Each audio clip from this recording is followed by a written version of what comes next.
All right, my friends, so we're going to pick up, and really this lesson is just a continuation of what we did in the prior lesson. So we're just going to do more factoring. All right, and factoring is just one of those things where you just have to kind of keep working and keep working because you'll start seeing those patterns, all right, and those combination of numbers, all right, a little bit easier. So to get you thinking, all right, get you back into the mindset of factoring. All right, we have our opener here. So you have two problems here, A and B. So here's what I want you to do is I want you to go ahead and pause the video, and I want you to factor these just like we did in our prior lesson. Flip the video back on and we'll see how you did. All right, so here is my work for the opener. Now, a couple of reminders from what we talked about yesterday, all right? So now we're going to use the area model to help us visualize everything that's happening. And what we said was our A term will always go in the upper left hand. Our C term will go in the lower right hand here. And then what we know, right, is we know the diagonals give us a product of the same value. So when I do 1 times negative 24, I know that these two numbers have to also be negative 24. So that's why, all right, I have equals to negative 24 there. If you can't see that, let me make that a little bit clearer there. All right, so we know I have to find two numbers that multiply to be negative 24, and then we always have to add to get to this B term. And then that would be 6 times negative 4, right, gives us negative 24, and the 6 plus negative 4 is the 2x we look for. And then once again, you put those into these two boxes. So those are the middle products that we are looking for. Now, it doesn't matter which box you put them in, all right? So if you put the 6x here and the negative 4x up here, no worries, that's okay. All right, and then we look at our GCF. So my GCF in the first column is an x. My GCF in the second column is a 6. When I look at my first row, my GCF is an x. When I look at my second row, notice they are both negative, so the GCF is going to be negative. And then my GCF here is 4. All right, so then what I know is that I multiplied x plus 6 times x minus 4 to get x squared plus 2x minus 24. All right, now when you look at B, all right, so my A term, upper left hand, C term, lower right hand. And so when I do 9 times 2, I get 18. So I know I'm looking for two things that multiply to be 19, and then I have to add to get this B term here, which is negative 19. All right, and so when I look at that, that's negative 18 times negative 1, that's a positive 18. Negative 18 times negative 1 is a negative 19. And then once again, I drop those two in, so those are the two middle products that we are looking for. All right, and then I do my GCF first column here is just an x again. Now, here's what we know, and this is where it gets a little tricky, right? So then when I look at this, right, all right, I know my GCF is 2, all right? So I'm gonna, and then we may have to do a little bit more work to make sure we get this sign right, but because when I look here, I can definitely see my GCF as a 9 and an x. And then here's what I know, this has to be a negative 18. All right, well, if this is positive, that means this 2 has to be negative, so that works. Then notice when I go to the second row here, okay, we know we have an x here. So this has to be negative 1. So, okay, so this means that the GCF here has to be negative, so I get this as a negative. And then when I do this negative times the negative here, I get to my positive 2. So sometimes it just pays dividends to go back and kind of look at those signs and make sure everything works out. Okay, so there's that refresher. So what I'm going to do now, all right, is just go through, all right, and okay, do some more with you. And then once again, it's just the same pattern over and over again. The only thing that changes is sometimes when you do A times C, right, that you may get a bigger number. That just means you have more combinations to examine, all right, as you look for the right match. Okay, so let's look down here at number 1. All right, so I want to factor 4x squared minus 17x plus 15. So here's what I know. I know 4x squared goes in the upper left. I know 15 goes right here. All right, and so now I'm looking for, all right, what were the two middle terms that I combined to get to this negative 17? So here's what I can do. So I do 4 times 15, okay, so that's 60. So I had to find two numbers, all right, that multiply to be 60, and then they have to combine to give me, all right, that negative 17x. All right, and so sometimes what you might want to do, all right, and I'm just going to do this right here. All right, you just might want to have a piece of scratch paper out or your calculator, right, and then say, okay, I'm just going to go through, all right, my factors of 60, right? So, okay, 1 times 60, all right, 2 times 30, 4 times 15. All right, I'm trying to get to, I have to add to get to 17. And here's what I know, I'm multiplying to get 60. So I have to multiply to get a positive number, but I have to add to get a negative number. So that really tells me that it must be a negative times a negative up here. All right, so the signs will also kind of help you know which terms are positive, which terms are negative. All right, so I can keep going. So then I get to 5 times 12. And there it is. So I see a 5 and a 12, that gets me to 17. All right, so now if I think about that, negative 5 times negative 12, all right, that's definitely positive 60. And then negative 5x and negative 12x is negative 17x. All right, so that seems to work out just fine. All right, so now I'm going to drop these in. So negative 5x into this box, and then negative 12x into that box. All right, and so those are the two middle terms that we combined. Now I just go from column to column, row to row, and I'm looking for that GCF. And remember, you check the numbers, check the variables. So when I look at my first column, right, I'm looking for 4 and 12. And once again, start with the smallest number. Well, the only way to get 4, all right, is 1 times 4 and 2 times 2. And we want to start with the biggest, all right, factor of that number. So 4, because if I want to go from the biggest right away. So 4 definitely goes into 4. 4 also goes into 12, right? So then I know, okay, 4 is my GCF, all right, for 4 and 12. And then when I look, all right, they both have one x in common, so I get an x here. When I go to my second row here, all right, once again, I'm going to start with my smallest number, which is 15. So there's only one way, or excuse me, 5 rather, to get 5, and that's just 1 times 5. Well, 5 goes into 15 as well, so there's my GCF. All right, and I'm going to come back to the sign here, just like I did in the opener above. Now, when I look here, I have 4 and a 5. Well, 1 times 4, all right, 2 times 2, 1 times 5. So I can see that the only thing they have in common as a factor is 1. So I'm going to take that x out. Or sorry, that 1 out. And then I can see that they also have one x in common, so I'm going to take that x out. Now I'm going to check signs because 4x times 1x is 4x squared. That works well.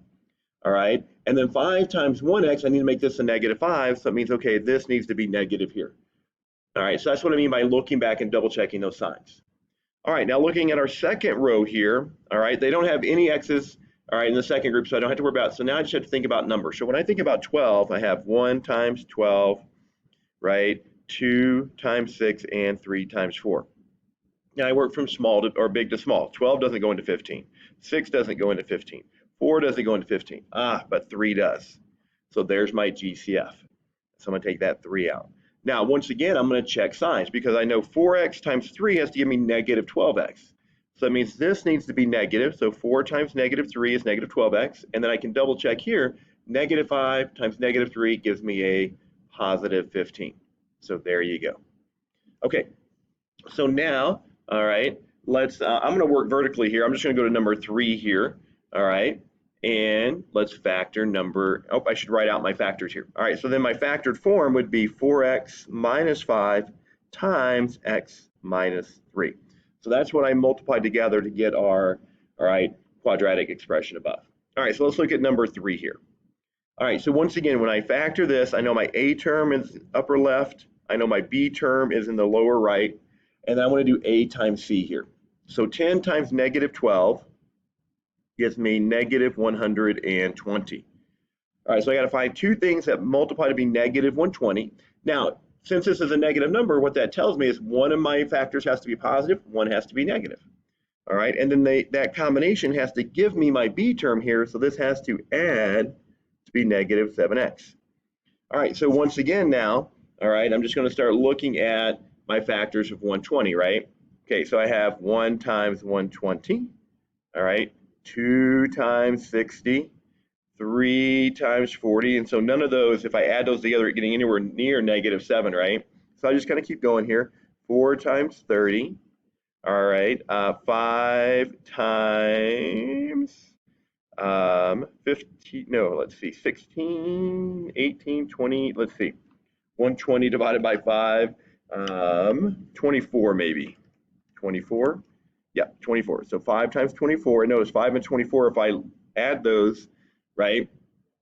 Okay, that would be, or excuse me, subtract those, it'd be 19. So I'm getting closer. All right, 6 times 20.